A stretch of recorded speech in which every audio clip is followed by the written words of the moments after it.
Hey everyone, welcome back to the Trendcrusher podcast. I'm Peter K. On this episode, I finally got Vishal Rai on the podcast. If you heard my episodes with Antim Grahan or Chepang, Vishal came up multiple times. He's one of the OGs of the Kathmandu scene. They've got Kathmandu Valley hardcore going on. I've spoken about it briefly on a previous episode. All that and more, and especially Six Coffins in this episode. Here it is. Hi, Vishal. Welcome to the podcast. Thanks, Peter. Thanks for having me. Finally.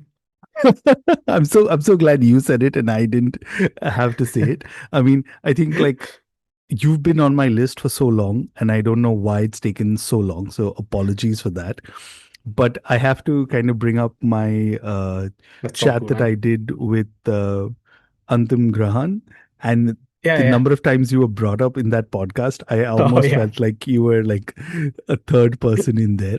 So it's great to kind of finally get you on the podcast. But how things been, man? I mean, like it's crazy. I don't know. Like there's so many different topics to kind of start chatting with you. But what's life been like for you lately? Man, I'm pretty much chilling right now, a bit busy, but yeah, the band's pretty busy, man. So that's taking up a bit of my time, and there's work as well. Yeah, and I mean, like I have to like kind of say, right, like right up front, you guys kind of been all over wherever I look, right? Whether it's social media or releasing new music over the last year. Yeah, And the band I'm talking is Six Coffins.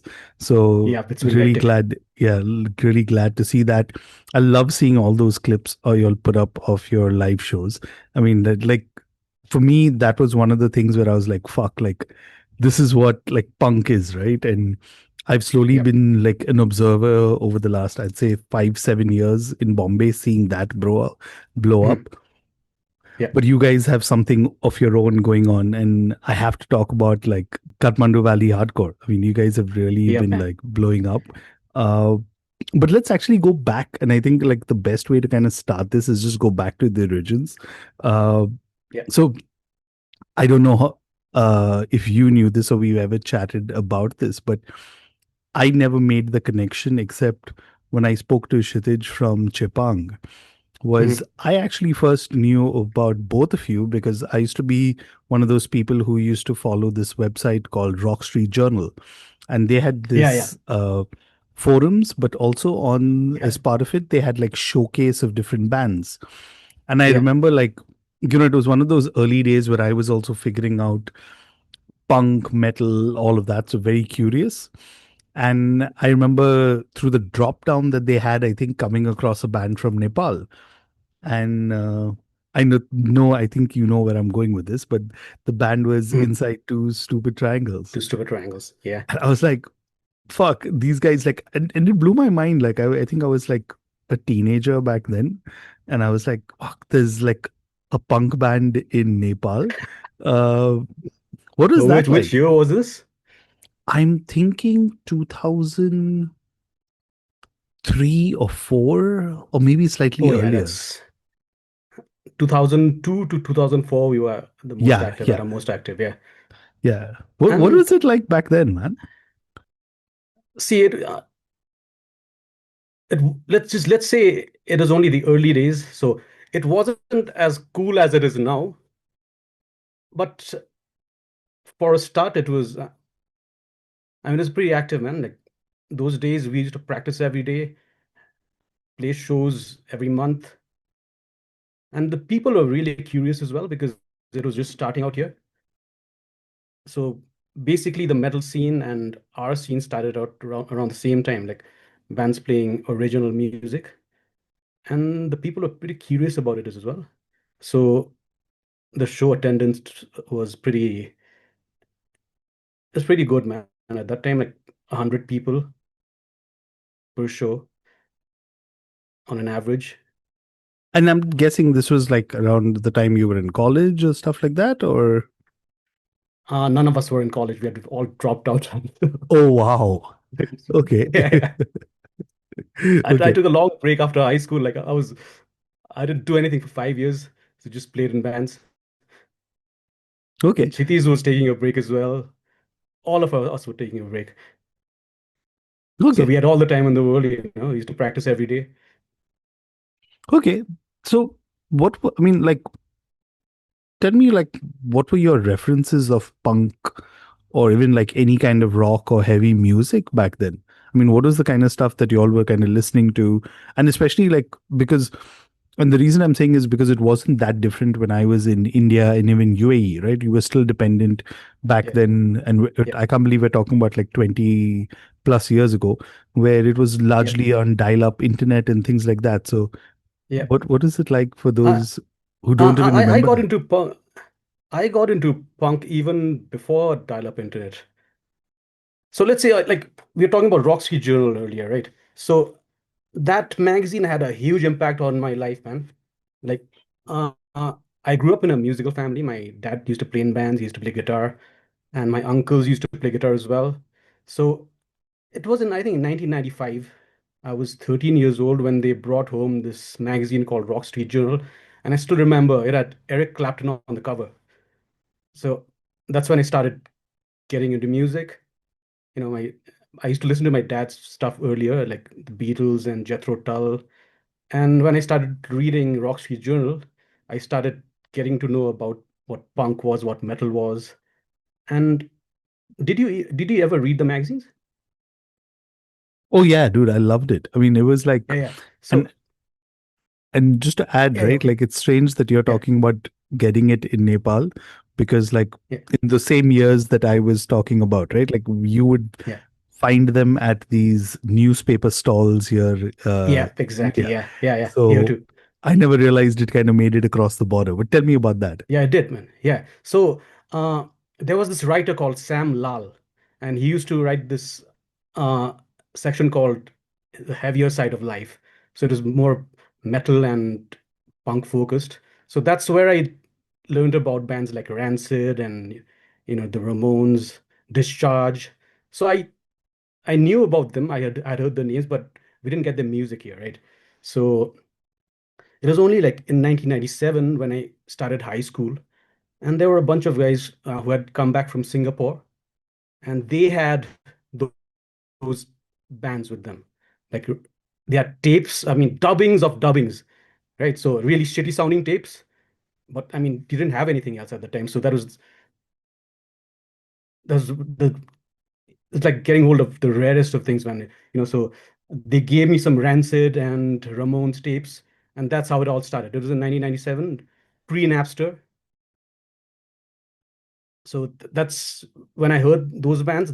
I knew that you know I had to start playing guitar. I had to start a band as well. And it's And so then a few cool. years later, yeah, No, it's so cool that you're talking about that because, like, just for some context for those who don't remember tapes, dubs of dubs, each time you kind of yeah, dubbed a tape, it kept getting slower yeah, and slower. yeah, So it yeah, depended on like which version that you heard and how many times it had been copied. Like, I don't know yeah, about you, but like the first time I sometimes heard the original tape, I was like, fuck, this is much faster than I remember hearing it for the first time, right? yeah. And there used to be songs that were cut out because they didn't fit into the tapes, right? Yeah. So then, uh, so then dial-up internet started. Then Napster. I started using Napster, and that's when I started downloading hardcore bands, like Agnostic Front. I finally got to hear Discharge, and then bands like Madball, all those bands. And around the same, and this was in 2000, I think. And then in 2001, I started a punk band, and that's when I met the guys from Inside Two Stupid Triangles. That's where I met Chithis. He used to work in this legendary music store called Cat Shop. Like it was a tiny store, narrow store, and the walls were, like filled with pirated tapes of death and thrash metal bands. And Chidis used to work there. That's where I met him.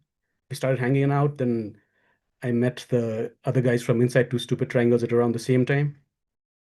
And we started jamming. And then Chidis joined a few months later. So yeah, a really terrible vocalist, man. Chidis. But a brilliant songwriter, man. But yeah, tell me like, and I know it's strange to kind of like look at the last 20 years, but Yeah, you've one thing I've noticed is, and the reason I brought up Inside Two Stupid Triangles, right, is just to kind of understand yeah. where it all kind of started off. But every kind of few years, you've been consistently putting out music.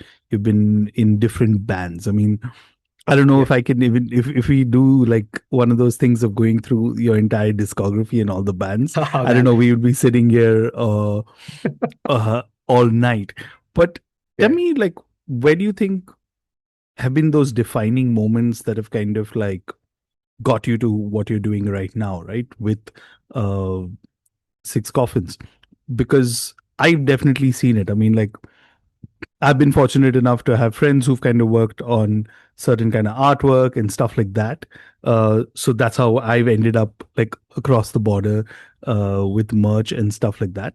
But what do you think has been those defining moments? And feel free to name as many as you want to. My bands. Yeah. All right. So Inside Two Stupid Triangles, obviously, because that is one of those bands that one of my first bands to be popular. I mean, in a sense, popular, not yeah. So Inside Two Stupid Triangles, and then Juga was another band because we were the first to maybe start playing heavy hardcore in this region. Juga, and then uh, Neck Deep in Filth, which came later around 2016. And then I did a band called Chain of Dogs a few years ago, Hmm. and Six Coffins now. So it's cool that you mentioned Juga, right? Because a Yeah, friend of mine, Anu Butt, did that really yeah, I cool know, man. T-shirt, T-shirt. and Yeah, I can't remember who I met, and I can't for the life of me now blanking out. But I actually wore it to a music festival here in India, and someone yeah. recognized it, and then we had like this entire conversation about Juga, and I was like, this is like so rare that it happens, right? And typically, what I also like is that the fact that the T-shirt was white, Yep, so it yep, was kind of cool. Uh, yep. this. So yeah, that was a really cool band, I remember. But also Neck Deep in Filth, because a few years ago, and I'm saying it few because it's relative, we actually did an interview and I was actually Yep. reading up on it and I was like, fuck, it's seems like just a few days ago that we did that chat via email, and yeah, now you're kind of doing it. But Neck Deep in Filth was also very interesting, right? Because you guys did a split with False Flag. With False Uh, Flag. Yeah, that was in 2018. yeah, Yeah, I remember that. And False Flag also a really cool band who yep. I saw live a few times. Uh, but tell me, where did like, and I want to bring it up at this time, right? Because I think like right now, you guys have kind of built this kind of movement of sorts. And in Bombay, it was Bombay hardcore, Mm, but now you'll have Kathmandu Valley hardcore. And the yeah. reason I'm asking this is because I saw Strangled a few months ago, Yeah. and I'm telling you, that shit is hard. There's no other way to put.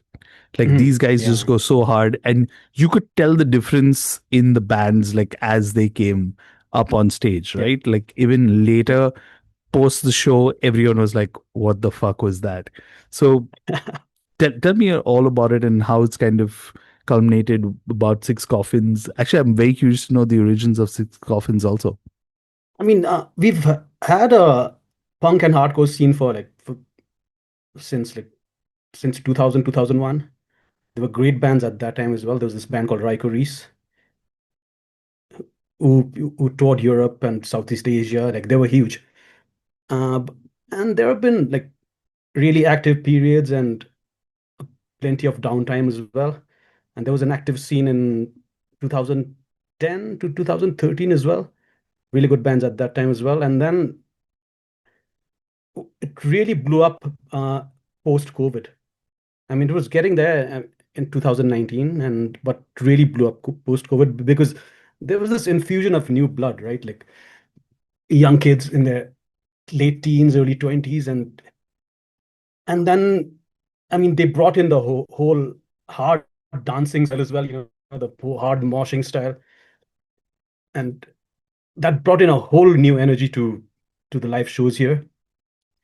And then bands here, man, we've been playing pretty regularly, man. Like earlier, it used to be like once a month.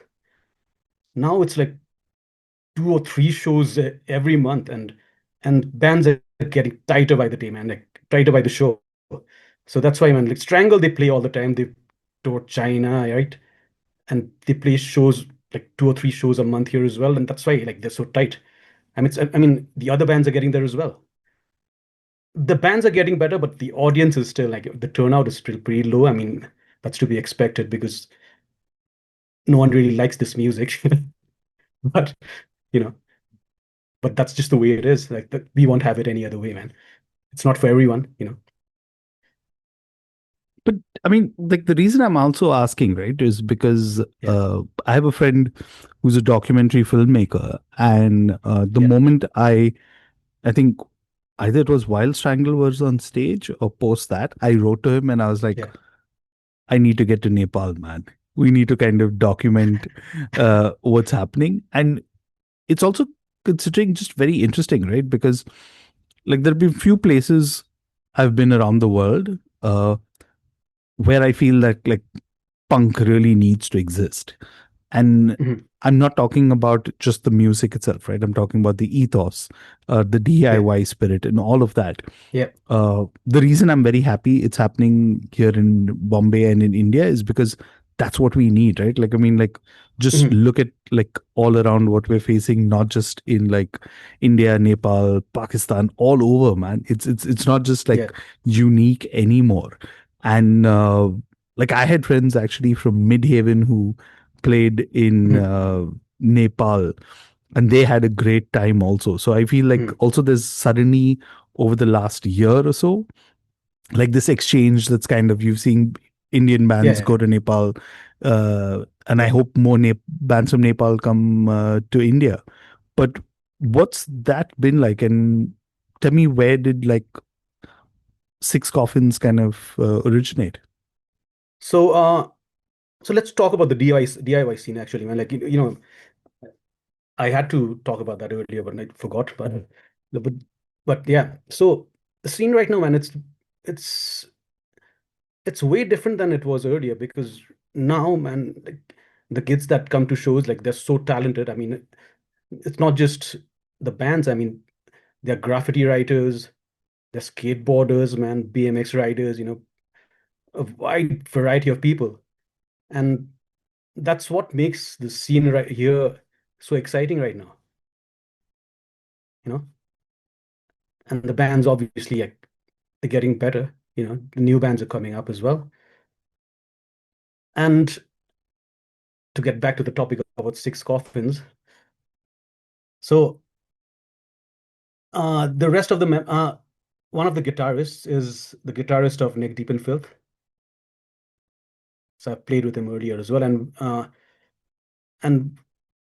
NDIF we stopped playing a couple of years ago, and then I talked to him about starting a new band. Like let's play something heavier than Neck Deep in Filth. And then I was already playing in a band called Chain of Dogs with the other guys, uh, who are in a grindcore band called Discord, a grindcore hardcore band, like really good band. And that's how it all started, man. And I think it was just the right time to do this band because everyone's really passionate about it, man. Like, uh, we've got three songwriters in the band, and I play second guitar, but like I'm one of the worst guitarists. Like, I'm the fourth best guitarist, so everyone's way more talented than I am, man. So, Yeah. but I'm just having fun, man. Like I'm like I'm I'm 43 right now, and the rest of the guys are like in their 20s and early 30s. So, I'm just grateful to be doing this with them at this age, man. Yeah, I mean To be it's part of, yeah, to be, I mean, to be part of this scene at this age, like at shows, I'm the oldest guy usually. But I'm And just happy to be here, man, I mean, I can kind of relate to that. But since you talked about it, right? Since you talked about saying also that you wanted to kind of make it, because I felt like Neck Deep in Filth was slightly political, if I may add. I mean, there Yeah, was it kind of was. It things. was political, yeah. Yeah, And when I'm reading up on Six Coffins, and you guys put out, I don't know, a demo EP, if you want to call it, yeah, last yeah, year called The First Nail, that yeah. itself also felt, but there was, I mean, how do I kind of put this? I mean, there was a tinge of, I would say, metallic hardcore that I would see would be the distinguishing factor between both bands. Uh, Yeah. Tell me about the subject matter. Like, how did you guys kind of, again, decide, hey, what's the music going to be like? And considering now there are three songwriters, what's that dynamic like? So, Neck Deep in Filth was purely political, and it was at a time when I was really pissed off at the political and social situation, and it was a bit of an awakening for me as well at that time. But Six Coffins is, I wouldn't really call it political. I mean, we just sing about whatever, man, like whatever pisses us off, or But I mean, but the name Six Coffins, yeah, it could be construed as political uh, because the Nepali economy it's based on remittance. People are constantly, thousands of people are always going abroad to work, and and many, they return in coffins, right, from the Gulf. And I was reading an article about this, and there was a picture. The picture in the article, like there was some 6 or 7 coffins lying on the floor of the airport, just waiting to be picked up by the family. And I looked at it and I thought, yeah, this would be a good band name, man, And uh, a title track, Six Coffins, like it's the lyrics are about this, but the rest, it's like it's not political, really. Okay, I think we've talked quite a bit.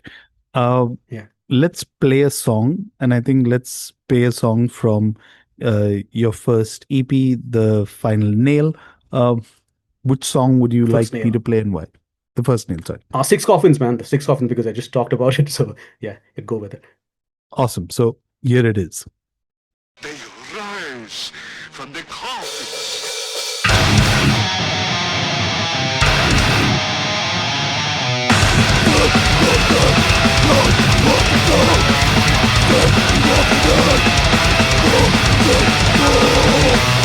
Waking nothing, but is right.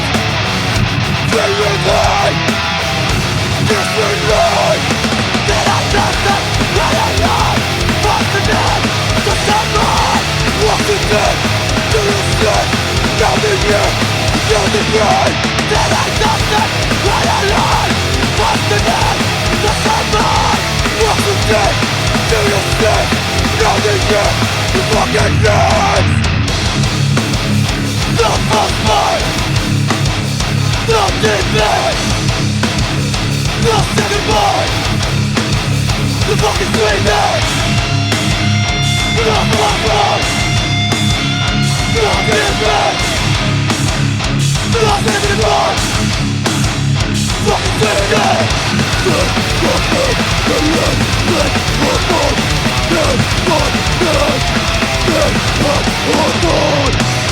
in the desert, sentences. In the dirt, gonna turn.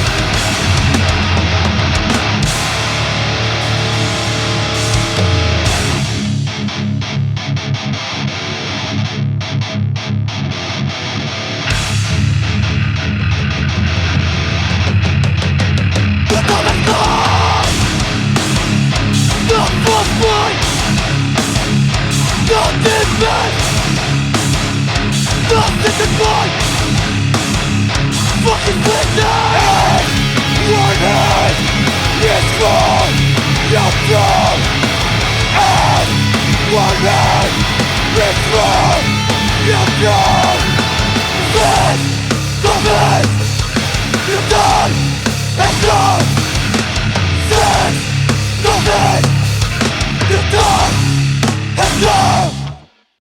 and that was Six Coffins by Six Coffins of their EP, The First Nail. And I've got Vishal from the band with me.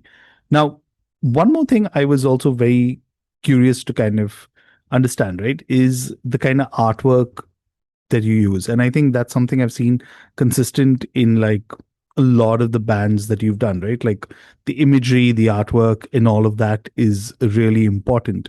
So, considering I don't know much about it, I don't know how much our listeners would know, but when I was reading, you'll actually used for the artwork of The First Nail, uh, you all took inspiration from Pauba, if I'm hope I'm said Yeah, yeah, correct yep, yep, correctly, yep. which is a Yeah. kind So of religious painting style from the it's a Kathmandu Valley. traditional, yeah, it's a traditional Newari Buddhist style of painting.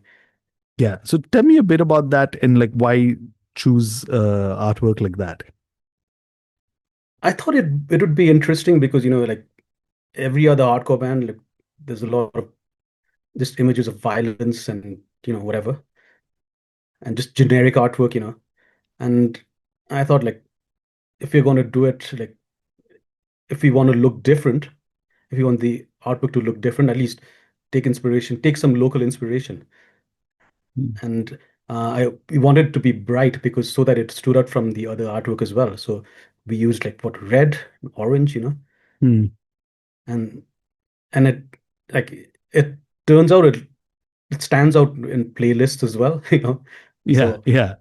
yeah, And I think that's cool that you guys kind of think about that imagery and stuff like that, right? Because I feel uh I mean, I don't know, like this may be a hardcore cliche and stuff, but it's just typically like band members and font. That's it, or something like yeah, yeah, that, right? yep, yep, yep, yep, There's yep, not yep, much that you'd end up finding. So it's kind of cool that you guys did it, and also kind of like I think representing where y'all come from and yep, gets people to kind of go down that rabbit hole, right? Because I feel considering you just have that one chance to kind of impress people or get people to kind of check out yeah, your artwork and things like that, this is that only one chance that you end up getting. So it's kind of cool that you all did that. yeah, uh, Another thing I also wanted to talk about is y'all released a single a few yeah. weeks ago.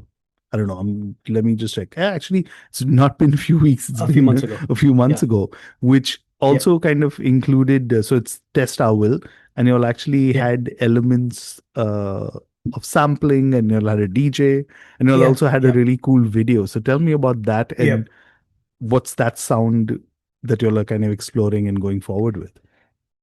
So the DJ, it's just a one-off thing, the DJ Gentle G is from Darjeeling and he lives here, and he's a friend of the band. So we thought, uh, all of us like hip hop, you know. So and we've got a bit of bounce in our sound as well. So, and that comes from hip hop as well. So we thought, why not just get a sample, get a DJ to do a sample for us. And he used to attend shows, and we've done a few shows with him, just sampling stuff on stage as well. So he was the perfect guy to do it. And about the video, you can see a lot of people moshing, right? Yeah. So as a, as I was saying earlier, I mean, the difference between the scene earlier and now is the moshing, just violent, but not just violent. It's violent, but like there's a certain rhythm to it. I mean, people look good doing that, man. So we thought we had to capture that because no one else in South Asia is doing that. Yeah, And that's that's one of true. the reasons why, and that's one of the reasons why I love playing shows these days, man, because of the mosh, because of the mosh. Sometimes I just like watching them mosh instead of playing, man. There's so much energy, man, and they have such rhythm. Some of the kids. Yeah, and I think it's also like one of those things that you're seeing a lot more. Now, of course, I mean, people like Travis Scott and all played here. Now you're seeing it also happen in like hip hop and even in Yeah. Bombay with like Bombay rap and things like that. You're seeing a Mhm. lot of like hip hop happening. I mean, sorry, you're seeing a lot of moshing happening. So it's very interesting Yeah, yeah. just to see that kind of crossover. But is so from what I'm understanding, Test Owl is not like representative of a sound that y'all are working on further? Because it said off in upcoming albums. So that's why I was curious. Uh, yeah, other tracks have the same kind of sound as well. Like there's a lot of bounce, a lot of groove, and we've got fast songs as well. So there's a variety of styles. Okay. Uh, so let's switch things up a bit, right? And I think since we talked about Kathmandu Valley hardcore, uh, what are Yeah, other bands? I mean, of course, Discord I've heard before, and I think this was also thanks to yeah, the Chepang guys. Uh, yeah. you talked about Neck Deep in Filth, of course, but which You've of the heard, other yeah. I uh, mean, you've heard Strangle, right? You've seen yeah, them. Strangle. Yeah. Yeah. But my current favorites are Nain Sook Okay. and Total Menace Okay. and this band called Manasik Karagar, who are from Eastern Nepal. Okay. It's really like they sound like this really chaotic stuff like Converge and Nails. Oh man. I mean, I'm sorry, we're kind of taking away from the conversation. Did you hear the new Converge? That was fucking sick, dude. Actually, I haven't, man. Actually, I haven't. Oh fuck. Okay. Okay. I'm so looking forward to them, and that's, I think that's one of the things, right? Because I feel like uh Converge, and I would say, I don't know. I'm trying to think which other band, metallic hardcore. Fuck, I'm forgetting now. Sorry, it's been a long day. But Converge are one of those bands that just like fucking blow your mind. I mean, The Armed are another band that are fucking crazy uh, when it comes to like the hardcore and metallic sound and things like that. I actually haven't heard them, man. Oh, you haven't? Oh, Haven't heard fuck. the No, They're, no. they're, they're fucking nuts. That's the only way I can explain it. Because there's no like point of reference. And it's just one of those things Uh, where, is it noise? Is it what? I don't know. It's just one of those things. so they're chaotic, right? Yeah, yeah, yeah. Chaotic as fuck. Okay, Chaotic okay. as fuck. Because that's Uh, that's not really my style. I mean, okay. I like Converge though, but not the most chaotic stuff just goes over my head. Okay. Fair enough. But tell me about these bands. I mean, like, I'm going to definitely leave links to them in the show notes. But for those who are Ninth Sook, all right. So Ninth Sook is one of the most active bands right now. They've got two albums, I think, already, and they're just like they're in the 20s. So I mean, they've got this heavy but at times really melodic sound as well, and they're really good live, man. The frontman is like just to like they say like the best marshals make the best frontman, and he's the prime example of that. nice, nice. And Total Menace is uh they're a heavy hardcore band, like this they sound like bands like popular bands these days like Big Boy and Tsunami. If you've heard of that, then you'll like Total Menace as well. Okay, awesome. So I'm going to definitely look them up and leave links And in the both of show. them have had releases this year. Nice, nice. So more music for the or everyone to kind of check out. So Yeah. thanks for sharing that. Okay. Okay. So other than them, I know you're a very avid listener of music. Uh, Yeah. what else have you been listening? Anything that has like caught your ear this year or the last few months? I listen to a lot of pop music as well, like Chapel Roan, like what's in there, Hmm, the Chapel Roan, right? Yeah, I listen to her a lot, and man, like, let me check, man. go Let for me it. check my Spotify. I've been listening to a lot of okay, when it comes to hardcore, I've been listening to this band called Skinhead. It's like melodic music, but with really like harsh vocals, like very poetic but violent lyrics. And then I've been listening to a band called Homefront. They just dropped a new album. It's really good. Like they mix like punk with new wave. It's a really good album. They're from Canada, and hmm, Charlie XCX, and the new Lord as well. Like the new Lord album is pretty good, man. I listen to a lot of pop music actually.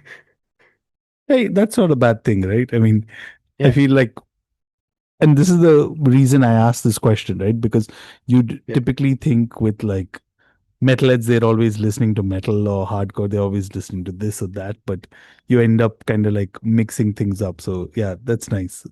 yeah, And man. also Like I keeps your listened. ears fresh, I feel. Yeah, I listened. I mean, I listened. I used to listen to a lot of Bollywood music as well, man. Pehla Nasha is one of my favorite songs, man, of Oh, all time. You know. I mean, I don't know if I'll keep this in, but I don't know if you heard that episode I did with Kshitij when the Chipang album came out. We ended up Yeah. talking about Bapida. Oh yeah, yeah. I thought you didn't. Yeah, yeah. I heard that, man. I listened to that. Yeah, like So, when we were in Inside Two Stupid Triangles, man, we covered a Bollywood song, Amma Dekh. yes, yes. Yeah.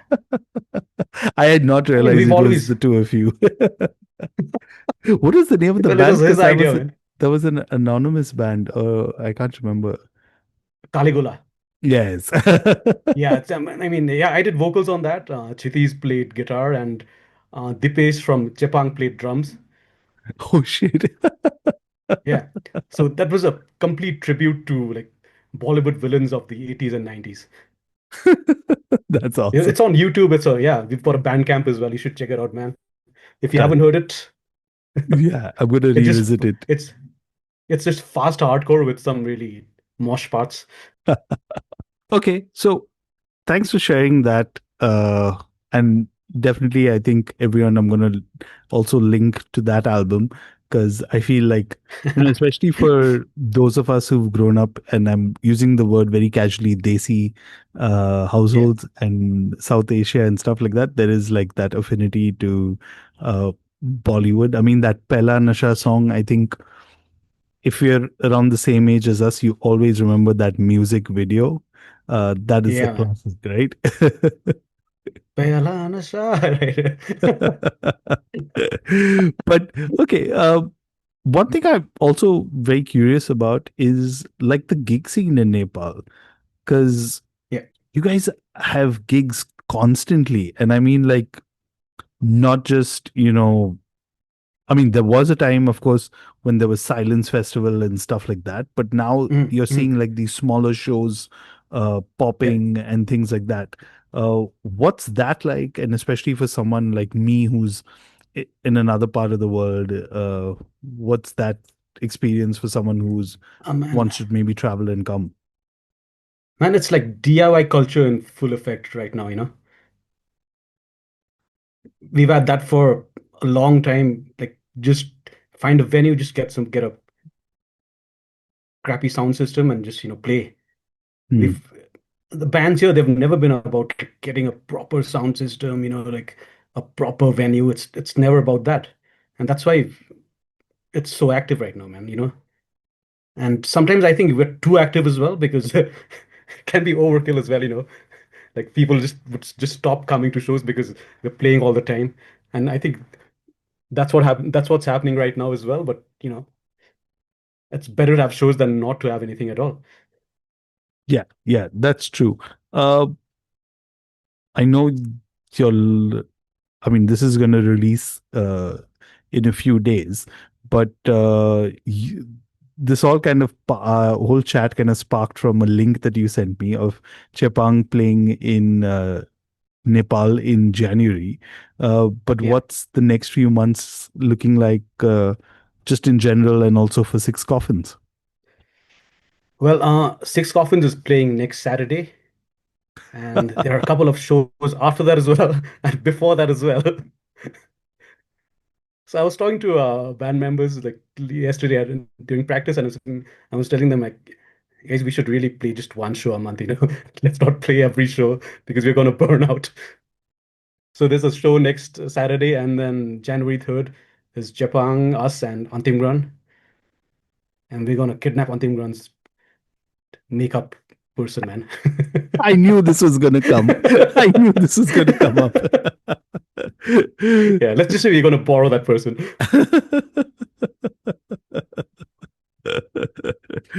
But and actually it's kind of interesting, right? Because I realized between you guys, Chepang and Antim Gram, there's a lot of common members. Because I believe Chepang's current drummer also once played for Antim Gram, right? Yeah. And his brother plays drums in Antim Grand right now. Oh wow. Yeah. So this is like literally metal family, so to say. Yeah. Wow, that's kind of awesome. So cool. Definitely now that you've kind of said it, gonna keep my eye out, and who knows, maybe I'll just show up because Yeah, considering you should show up, man. India and Nepal, we don't have that much problem, at least with visas, thankfully. Yeah.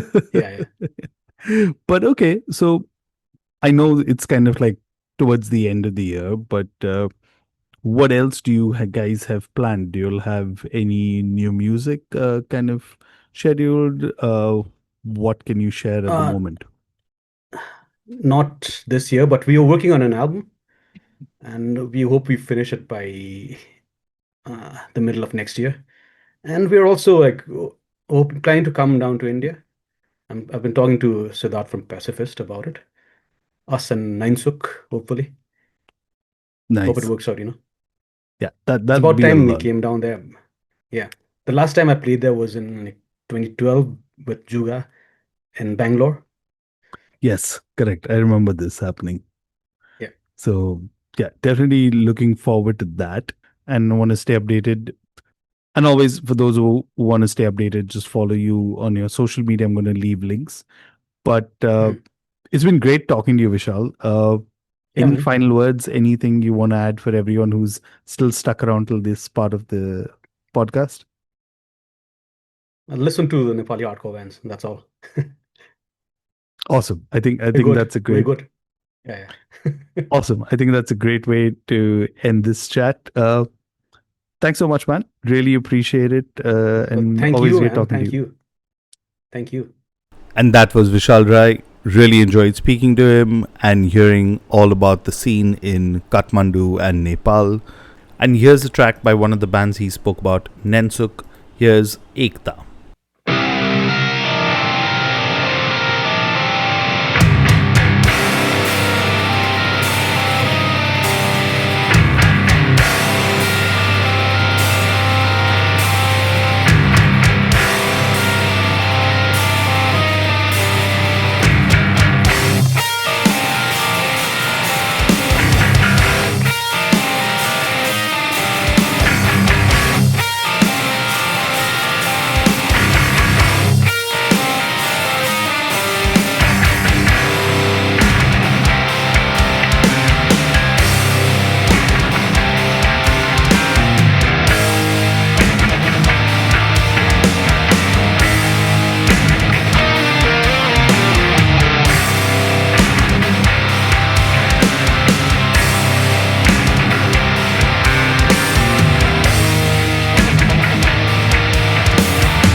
And that was Nensuk with Ekta. Before I sign out, as always, do check out Six Coffins social media and also Bandcamp and check out their music. And while you're on their social media, also search for Trendcrusher and follow me to know when the next episode's out, or hit subscribe or follow on whichever podcast platform you're listening to this episode. Lots more coming up in the coming weeks. Stay tuned for that.